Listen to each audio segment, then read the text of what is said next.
ആ ഡുവാറ ചേട്ടാ, ആരാ നോക്കിക്കുന്നത്? രാവിലെ മുതൽ ഇവിടെ കറണ്ടില്ല. ഒരു ഇലക്ട്രീഷ്യനെ വിളിച്ചപ്പോൾ അവ ഇതും തന്നിട്ട് പോയി. ഈ വാസവും പറയിക്കുമ്പോൾ എൻ്റെ വാർഡിൽ ആരും വിഷമിക്കാൻ പറഞ്ഞേ, ഞാൻ ഏറ്റന്നേ. മെമ്പറെ, കറണ്ടാണ്, സൂക്ഷിച്ച് കളിക്കണം. നിങ്ങൾക്ക് ഇതുപോലെ അറിയാമോ? എൻ്റെ പൊന്നെണ്ണ, അതൊക്കെ ഞാൻ നോക്കാം. നിങ്ങളെ ടൂൾസും കടിക്ക്. ആ ശരി, ആയിക്കോട്ടെ. ഇതാ സപ്ലൈ ഉണ്ടല്ലോ, നോക്കട്ടെ. ആ സപ്ലൈ ഉണ്ട്, കണ്ട വെളുപ്പത്തി ഉണ്ട്. അണ്ണാ ചെറിയൊരു കോൺട്രാക്ട് പ്രശ്നം വരുന്നു കേട്ടോ. നിങ്ങൾ അതിന് അകത്ത് നിന്ന് സ്വിച്ച് ഓൺ ചെയ്യും. കത്തി മെമ്പറെ, മെമ്പർ വിചാരിച്ചതല്ല, അല്ല ആളെ പുലി തന്നെ. ഓ, ഇതൊക്കെ ചെറിയ കാര്യമല്ലേ അണ്ണാ.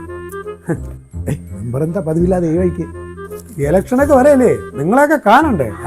ഓഹോ, അല്ല, ഞാൻ നിങ്ങളുടെ ഒന്നും പ്രത്യേകിച്ച് പറയേണ്ട കാര്യമില്ല. അണ്ണൻ്റെ കുടുംബത്തിന്റെ വോട്ട് എനിക്ക് എന്ന് തരണം. മെമ്പർ ആയിട്ട് 5 വർഷമായി. ഒരു ലൈറ്റ് പോലും ഈ പോസ്റ്റിൽ വെച്ചിട്ടില്ല. ഇനി ഒരു 5 വർഷം കൂടെ തരേ, എല്ലാം പരിഹരിക്കാം. പരിഹരിച്ച് ആ മഞ്ജുവിന്റെ വീട്ടില് രാത്രി എന്താണ് നടന്നത്? ഓ, അതിനെ കുറിച്ച് എന്താ പറയാ? അടുത്ത രാത്രി മതിൽ ചാടിയതും പട്ടി കടിച്ചതും നാട്ടുകാരെല്ലാം കൂടെ പിടിച്ച് മതിലിൽ കെട്ടി. എന്റെ പൊന്നെണ്ണ, അത് നിങ്ങളൊക്കെ തെറ്റിദ്ധരിക്കുന്നത് പോലെ അല്ല. പിന്നെ എന്താണ് മെമ്പറെ സംഭവിച്ചത്? ഒരു രത്ന ചുരുക്കം പറയും. മഞ്ജു ഒറ്റയ്ക്കാണ് താമസം എന്ന് അറിയാമല്ല. അവരുടെ ഭർത്താവ് ഹരിയാനയിൽ ജോലി. അവർക്ക് പാതിരാത്രി ആവശ്യം വന്ന് ആരും പോകില്ല. എന്റെ കെട്ടിയുള്ള സ്വഭാവം മെമ്പർക്ക് അറിയാല്ല. തന്നല്ല, അപ്പൊ ഈ വാർഡിലെ മെമ്പറായി എനിക്ക് പോയാലേ പറ്റുള്ളൂ. അത് ഞാനും ചെയ്തോളൂ. അത് എന്നെ ചെറുക്ക നാട്ടുകാരെ ഒന്ന് കിട്ടിയത്. നാട്ടുകാർക്ക് ചിന്തിക്കാൻ പിന്നെ വേറെ വല്ല കാര്യം വേണം. അതൊക്കെ അവർ പറയും. പക്ഷെ എനിക്കും എൻ്റെ മഞ്ജുവിനും യാതൊരുവിധ കുഴപ്പവുമില്ല. അടി കിട്ടുമ്പോഴേ മെമ്പർ എന്നെ കൊള്ളും. അതൊക്കെ വിട്ടേക്ക്.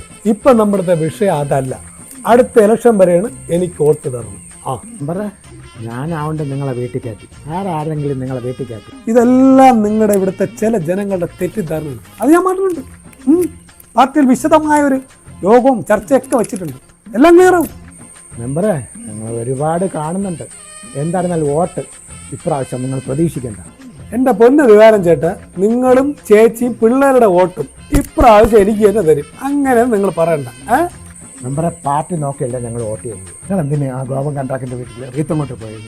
വളരെ പരാജയപ്പെട്ടു കേട്ടോ. ഇതൊക്കെ ജനങ്ങൾ ശ്രദ്ധിക്കുന്നുണ്ട്. എൻ്റെ പൊന്നെണ്ണ, അതിന് നിങ്ങളെ തെറി പറഞ്ഞിട്ട് കാര്യമൊന്നുമില്ല. ഒരുത്തൻ വിളിച്ചു പറഞ്ഞു ഗോപം മരിച്ചു എന്ന്. ഞാൻ റീത്തും കൊണ്ട് നേരെ ഗോപൻ കൺട്രാക്ടിൻ്റെ വീട്ടിൽ പോയി. മരിച്ചത് പക്ഷെ ആര്? ഗോപം മേശിരി. അബദ്ധം ആർക്കും പറ്റൂല എന്നാ.